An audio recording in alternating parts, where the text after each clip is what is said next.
Olha o beleza que eu tô falando com ele louco, galerinha. E hoje eu vou mostrar um bug para vocês poderem fazer a zoeira total na sessão, galera. Então é assim, vocês vão ter que vir nessa parte aqui do mapa.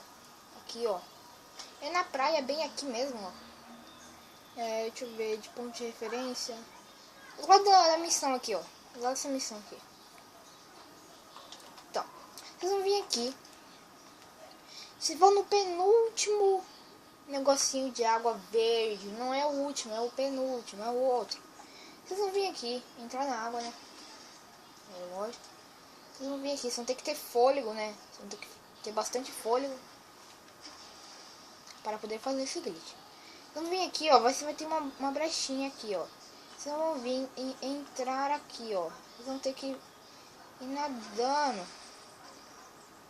Ah, mas cuidado pra ele não subir. De vez em quando ele sobe, tá, galera? Não tem problema. Só você ir lá e fazer de novo. Não tem problema. Vocês vão entrar aqui de novo. E vão ficar andando. Vocês vão ficar tipo bugadão aqui, galera. Fica tipo bugadão. Aí na hora que vocês entrarem tipo numa espécie de uma caverninha, vocês vão ter que fazer isso daqui, galera, ó. Vocês vão ir andando na areia. Nessa areinha que tem aqui do lado. Vocês vão ir andando até chegar aqui, ó. Na hora que chegar aqui, tá feito o glitch, galera. Vocês podem fazer o que vocês quiserem aqui, ó. Vocês vêm aqui. E pronto, você tá embaixo do mapa, galera. Embaixo do mapa.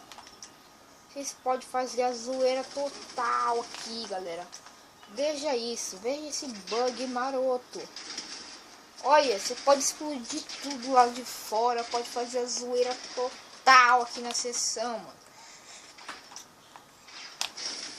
Ai, caramba, como eu sou burro, mano. Mas é isso, galera. Vocês podem fazer o que vocês quiserem aqui nesse bug. É isso, é um vídeo bem curtinho. Só vou mostrar um bug para vocês. Deixe o seu like, favorito, compartilhe nas redes sociais. Isso ajuda bastante o canal. Muito obrigado por ter assistido. E até a próxima, moleque zica!